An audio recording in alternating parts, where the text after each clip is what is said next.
Le ministre de l'Environnement, Antelme Ramparan, pourrait payer le prix de l'échec de sa mission contre les trafiquants de bois de rose. Dernier recours, il accuse les médias d'être payés par les gros bonnets pour diffuser des fausses informations. Le suspens est levé, la tenue des communales avant le 31 décembre 2014 ne sera plus possible, selon le Premier ministre Kool Roger ce jour. La prise de décision tardive a enclenché cette situation selon les acteurs politiques. Et enfin, l'épidémie d'Ebola qui frappe l'Afrique de l'Ouest a fait plus de 2400 morts, selon l'OMS ou Organisation mondiale de la santé. Un médecin américain qui a contracté le virus au Libéria et qui a été rapatrié aux États-Unis est aujourd'hui guéri.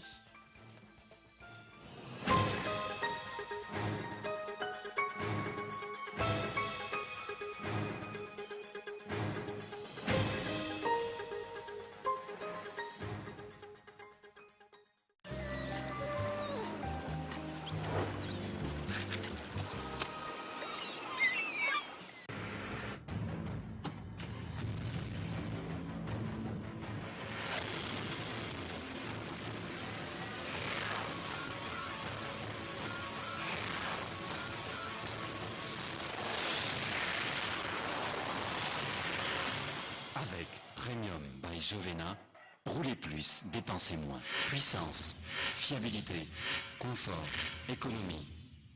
Nouveau, taux de soufre réduit dans notre gasoil. Jovena, le plein d'énergie.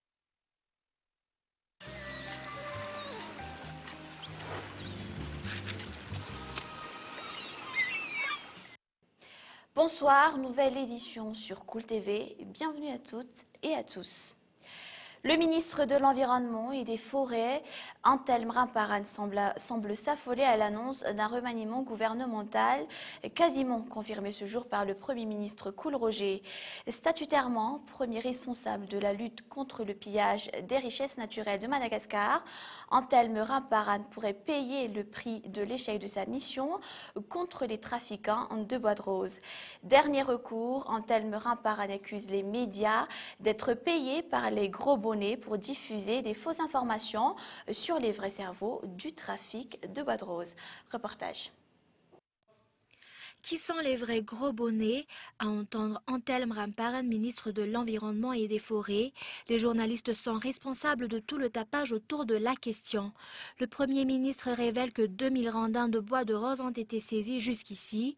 Le chiffre est de très loin au-delà des chiffres portant sur la saisie du bois précieux en Tanzanie, au Singapour ou ailleurs. Les descentes officielles sur le terrain révèlent que les stocks des randins déjà comptabilisés depuis la transition seront sérieusement écornés ou ont disparu. Les informations fournies par l'ONG Alliance Voirgas dénoncent les embarquements de produits du pillage des forêts au vu et au su de tout le monde, y compris les autorités.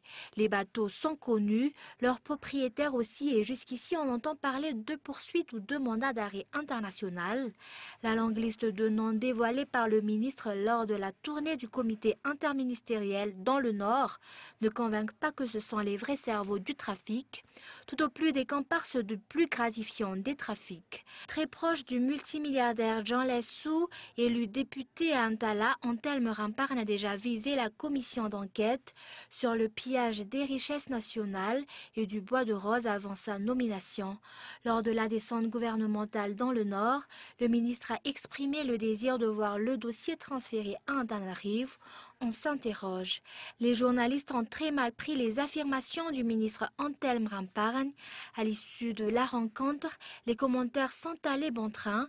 Le ministre a l'habitude de tout mettre sur le dos des journalistes à chaque fois qu'il est question de bois de rose. Et au sein du gouvernement, le pouvoir exécutif est-il en plein remue-ménage? Le président et le Premier ministre semblent avoir chacun leurs partisans aussi. Certaines communications ne passent pas comme il se doit. On a appris ce jour que le remaniement est inévitable. D'après le Premier ministre, il sera parmi les reconduits. Reportage. Près de 6 mois après sa nomination, le Premier ministre Koulroché réagit. Il a affirmé que les membres de son gouvernement ne sont pas réactifs.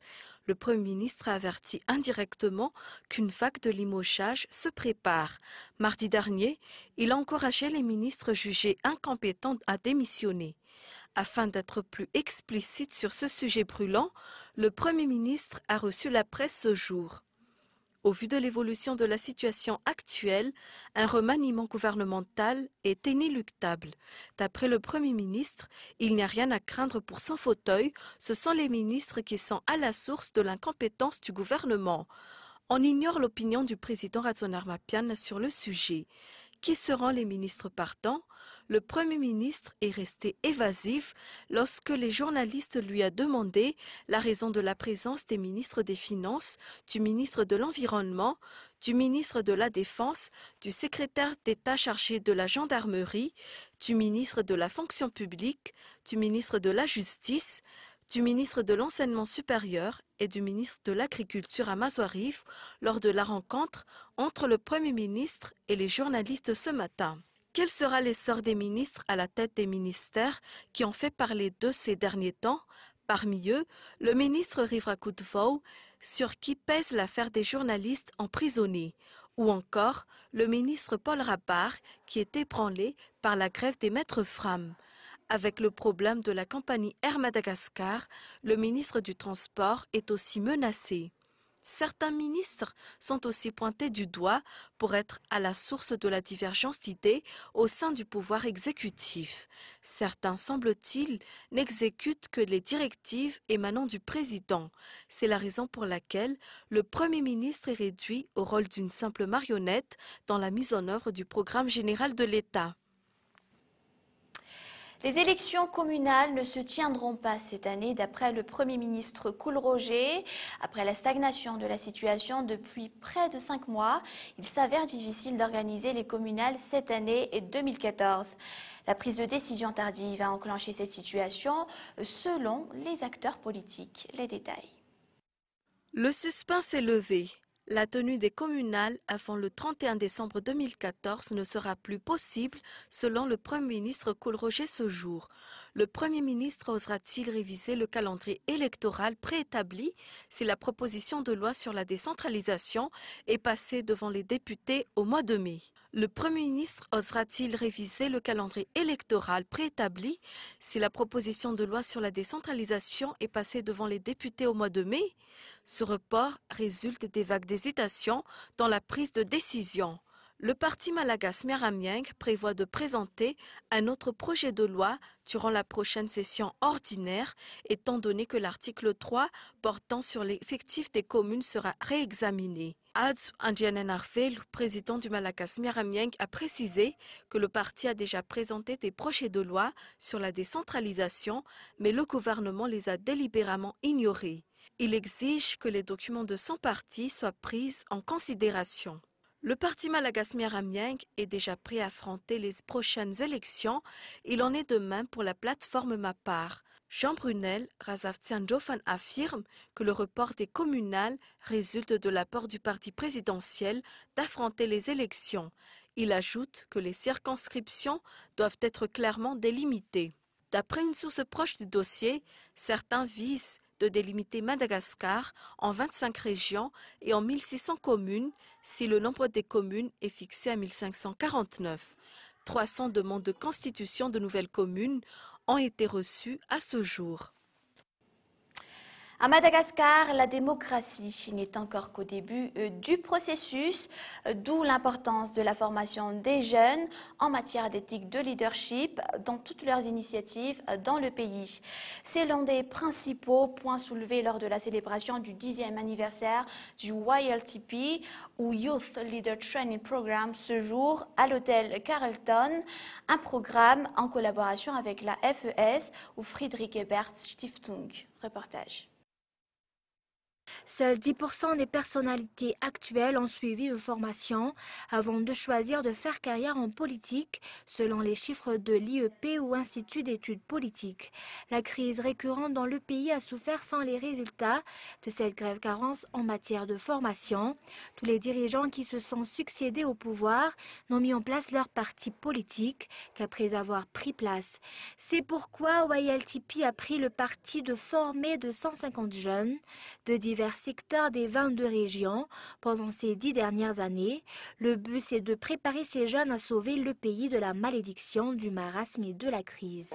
La FES, nous appelons vraiment la société, la nation, l'État de favoriser, de faciliter l'accès de ces jeunes, pas seulement des OLTPiens et des OLTPiens, il existe d'autres jeunes, d'autres réseaux qui se sont préparés à la relève.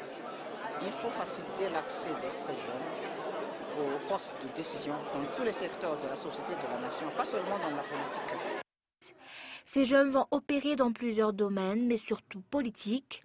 Jusqu'à maintenant, très peu sont les politiciens malgaches qui peuvent être proposés comme modèles. Selon le représentant du FES à Madagascar, il est important que les jeunes d'aujourd'hui aient la volonté et le savoir-faire dans la mise en place de la démocratie. Le YLTP a fait son chemin. Le rôle des jeunes dans le développement du pays ne devrait plus être sous-estimé. Leur créativité, mais aussi leur dynamisme, leur engagement sont autant d'atouts qui se complètent tout à fait avec les expériences que leurs aînés leur partagent volontiers. Quelle démocratie Madagascar a-t-elle besoin? C'est encore une question à laquelle il faut chercher et trouver une réponse, déclare l'ambassadeur d'Allemagne. Mon opinion, c'est en train de se former maintenant. Mais ce que j'étais impressionné aujourd'hui, c'est l'engagement des gens qui sont ici dans la formation de la fondation, mais aussi l'engagement du point de vue.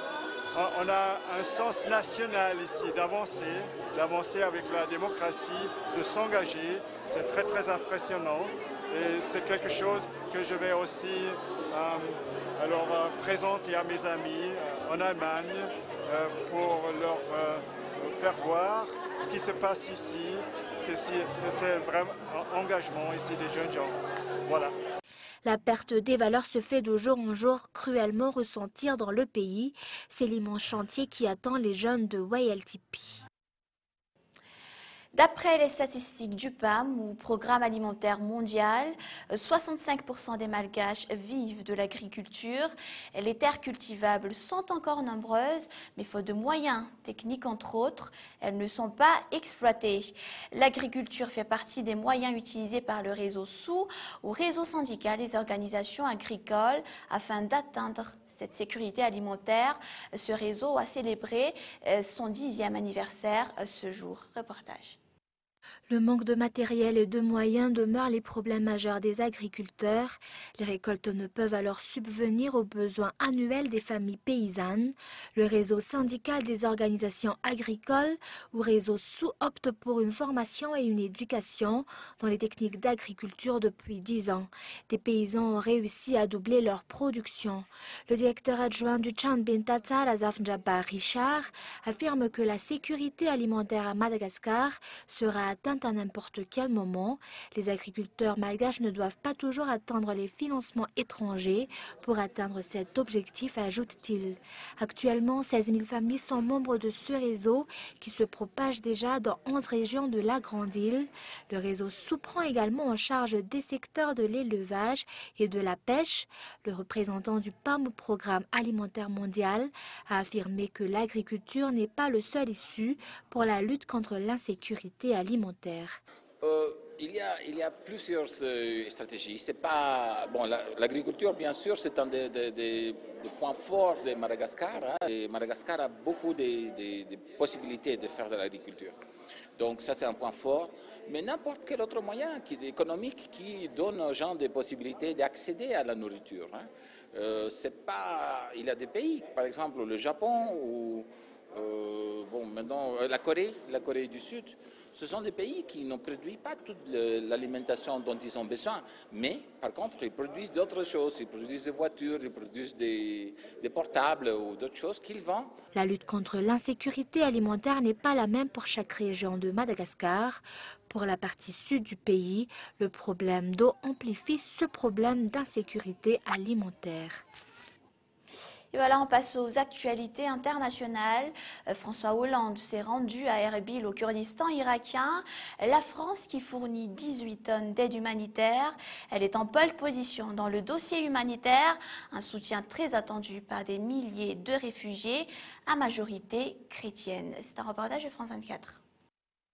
À l'entrée du quartier d'Ankawa, la Vierge Marie accueille les chrétiens qui ont fui les combats. Des centaines de personnes ont trouvé refuge autour de l'église Saint-Joseph. Sous ces tentes acheminées dans l'urgence par les autorités françaises, cette famille s'y est installée il y a maintenant 15 jours. On a quitté notre maison dans l'urgence un soir. On nous a dit que ce n'était plus sûr car les islamistes avançaient vers nous. Une poignée d'affaires sous le bras, le strict minimum. 4 familles cohabitent ici sans confort et sans intimité. On vit comme des animaux, comme des chiens. Et personne ne nous aide, personne n'aide les chrétiens. Nira Nourmouz, sa femme, décide de nous montrer les conditions de vie dans le camp. L'aide envoyée n'a pas été suffisante, dit-elle. On fait notre vaisselle ici. Les douches pour les hommes, et là-bas c'est pour les femmes. Franchement, je me sens humiliée. On n'a que quelques bouteilles d'eau par jour. Pour la douche, la vaisselle, la lessive. Et il n'y a même plus d'eau dans les toilettes. Juste derrière, l'école du quartier est elle aussi devenue un centre d'accueil d'urgence. Et voici désormais à quoi ressemble une salle de classe. Dans celle-ci, 19 personnes se partagent ces quelques mètres carrés. À l'extérieur, la présence militaire étoffée rappelle que les combats ne se situent qu'à une centaine de kilomètres d'ici. L'épidémie d'Ebola qui frappe l'Afrique de l'Ouest a fait plus de 2400 morts, selon l'OMS ou l'Organisation mondiale de la santé. Un médecin américain qui a contracté le virus au Libéria et qui a été rapatrié aux États-Unis est aujourd'hui guéri et son amélioration pourrait être due à de transfusions de vaccins en provenance de l'Inde. Reportage de France 24. Pour Debbie Sacra, le rétablissement de son mari Rick, infecté par le virus Ebola au Libéria, est simplement dû à la science et à sa foi. Nous sommes vraiment impressionnés de la rapidité avec laquelle l'état de Rick s'est amélioré après son admission à l'hôpital vendredi. Le docteur Rick Sacra est le 3e agent de santé américain contaminé par la fièvre hémorragique. Il est différent de tout autre patient, essentiellement par le fait qu'il a reçu ce médicament expérimental avec le sérum de convalescence. Je peux vous dire que ses progrès ont été remarquables.